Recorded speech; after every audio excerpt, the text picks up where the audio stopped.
What's up, everyone? Welcome to Beyond Your Upline. And so today I want to talk to you about a conversation that I had with my daughter as we were going over long division. She was struggling and having some issues, and she didn't quite understand the process. And she was practically in tears when we were going over the worksheet. And so I want to share with you what I told her and how you can use this same concept to apply to your business to be able to outperform anybody that's not only in your company but also in your industry. So let's get to it. How do you build a successful business in network marketing when everyone you know thinks it's a scam? How do you achieve that dream lifestyle when 99% of distributors quit within their first year, broke and worse off than when they started? If you ask the so-called experts or talk to your family and friends, they will tell you that it's impossible, that it can't be done. But it is being done, and it's happening each and every day by a select group of people that you probably never even heard of. My name is James Cuilty. Join me as I seek to find out how these elite few beat the odds and succeed in network marketing. Welcome to Beyond Your Upline.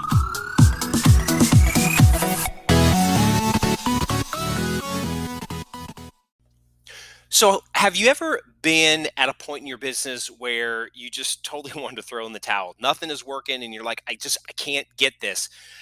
I'm doing everything that I've been told. I'm doing everything that I think that I should be doing, and just nothing is working. And you just feel like you're kind of running up against a brick wall over and over again. And you're just like, I can't do this. And you feel like throwing in the towel. Have you ever been like that in your business or like anything in life? Sure, we all have. Well, that was exactly how my daughter felt when we were going over long division. So my wife and I, we homeschool our children. And so we were going over our math lesson, and we're kind of going through a little bit of an accelerated pace because we want to be able to finish out just a little bit ahead in some of the subjects that our daughters were having some struggles with, so they can have a little bit longer Christmas break, right? And so we were moving at a fast pace, and everything was going great for my daughter. And she, hit long division. And so we had gone over the lesson. She's like, "Yeah, I understand it." I was like, "Okay, so I need you to work on these worksheets." And so I started, helping my other children. And after about 15, 20 minutes, I saw my daughter sitting there, her head in her hand, and she wasn't doing anything. She was tapping her pencil, and usually she's very studious and she's very diligent working through all of the other worksheets. And so I said, sweetie pie, what's the matter? And she's like, nothing.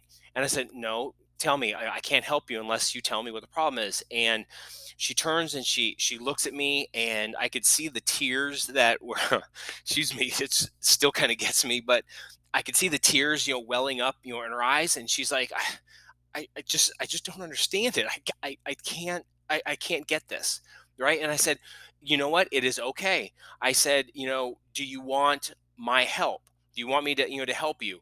But until you ask for help, I can't help you. Do you want some help? And she said yes. I said okay.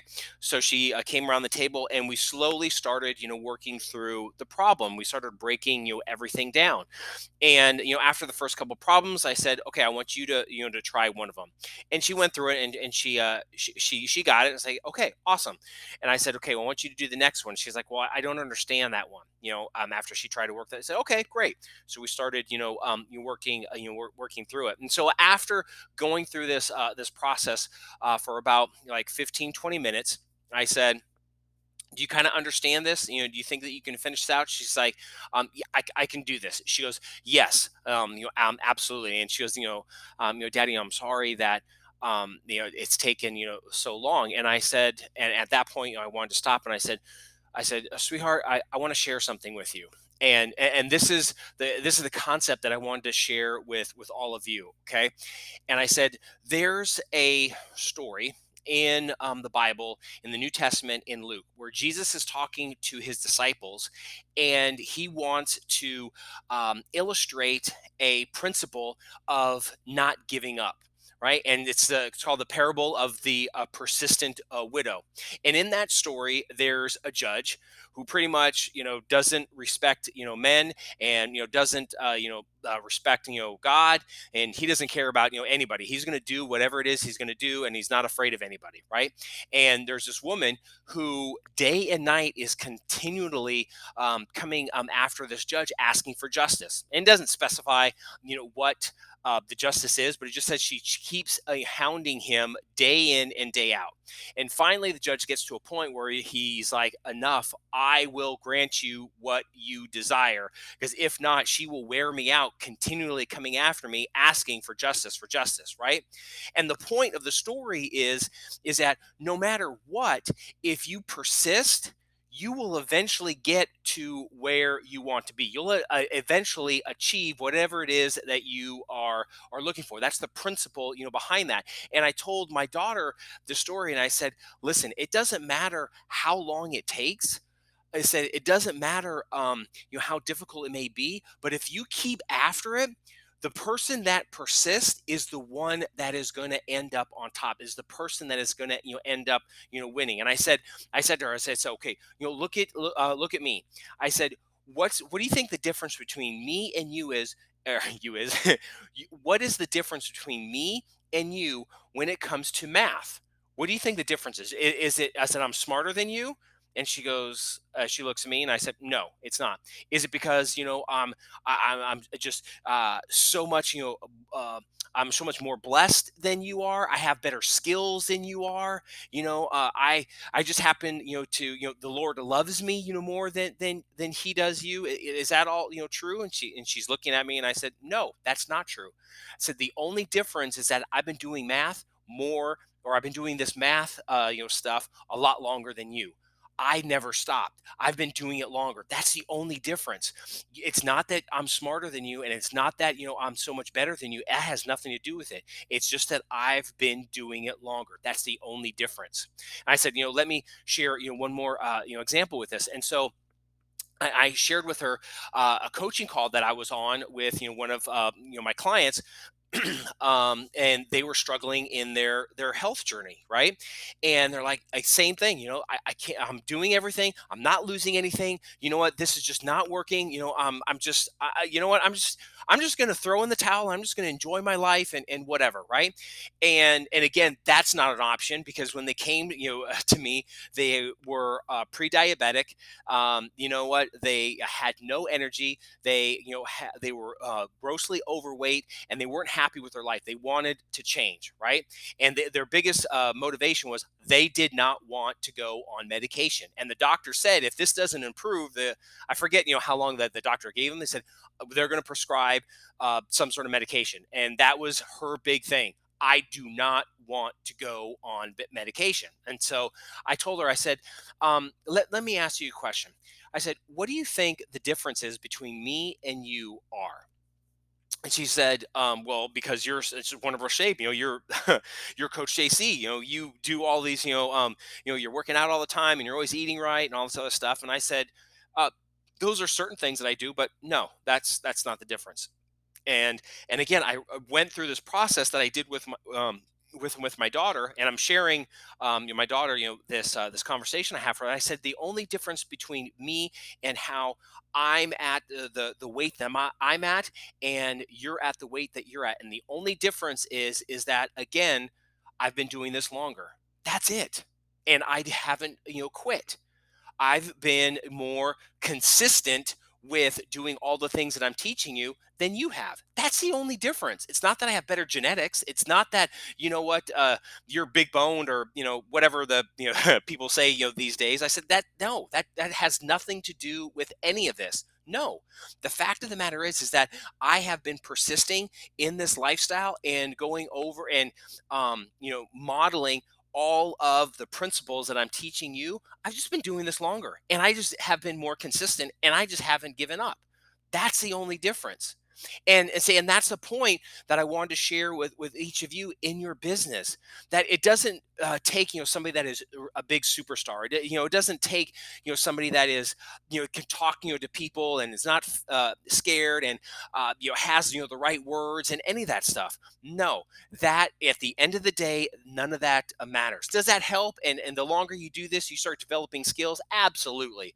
But with everything being equal, the main thing is that if you persist, if you don't give up, like in that story of the persistent widow, like this, what I was telling, my client, and when I was also telling my daughter, if you don't give up and you keep persisting, no matter how hard and no matter what it looks like on the outside, you will eventually achieve whatever it is you are working towards, as long as you don't give up. You just keep showing up. And sometimes you got to keep telling yourself that, like, you know what, this isn't working, but you know what, I'm going to keep showing up. If nothing else, I am going to be consistent, right? And and let's just say that you don't hit the rank that you want to be after, and at the end of the day, you've been working for, like, so many years or something like that, or it doesn't matter, and you end up you're coming, like, to the end of your life, and you didn't achieve what you wanted to, and you go to heaven. What are you going to be able to say? Well, you know what? I didn't give up. It didn't matter that I didn't achieve that. The fact of the matter is that I kept showing up. That's going to mean more than anything else. And the most important thing of this is that the people around you that are watching you, they're going to see that determination, and they are going to want to come along with you. They're going to want to root for you, and they're going to want to see you succeed. And so, as they see your consistency, regardless of the results that may or may not be happening at the beginning, they're going to want to be a part of that. That's what's going to attract other people. And so when you start working your business, and when you start engaging in the marketplace, guess what? People are going to see your level of consistency. They're going to see your level of determination. That is what's going to be attractive. That is what's going to separate you from everyone else, and that is what's going to allow you to progress further than again, anybody in your company and anybody else in the marketplace. The people that you see that are at the top levels, those people, the only difference between you and them is that they have been consistent longer. That's it. Not that they had any super special skills, not that they had a huge Rolodex or any of that stuff. You take all of that away, and when it comes down to who's the person that is going to who's the one that's going to persevere the longest, those are the ones that win. And if you look back in history, all of the big successes, those were the only ones. They didn't have any special skills or anything like that. It was just that those were the ones that refused to give up. It was almost, and I told this to my daughter, I said, this is one of those cases where being stubborn is actually a benefit, right? For nothing else, you're just like, I'm not giving up. I don't care. You know what? If God takes me now, I'm still going to be working at this, and I am not going to stop until either I die or I succeed. There's no other options. Does that make any sense? And when you approach your business with that type of attitude, not only are you going to be able to outperform anybody else, but the people around you are going to see what you're doing, and they're going to want to be a part of that. And that's going to help to progress and elevate you. And you'll be able to build a large organization, not because you are the most fanciest speaker or you have a golden tongue or any of that other stuff, but because they see your level of determination, and they're going to want to be a part of that. I think was it Dan Kennedy? Or no, it was Jay Abraham. Jay Abraham said people are secretly wanting to be led, right? And they want to believe in somebody. They want somebody that is going to take the reins and is going to pave the way for them to follow, literally. But unfortunately, the people that take the reins, it's a rough road, and it's a lonely road. But if you persevere and you do that long enough, then people are going to see where you're at, and they're going to see what you're doing, and they're going to want to be a part of that. And that's how you can elevate your business. That's how you can outperform anybody when, everything else doesn't seem to be working. Are you getting that? Does that make any sense?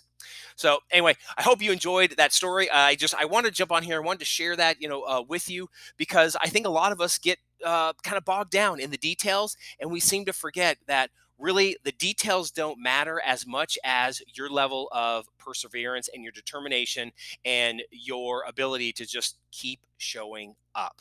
So that's all I have for you. And as always, I'm going to keep showing up and I'm going to talk to you in the next episode. You have a great day. Bye bye. Hey, thanks for listening.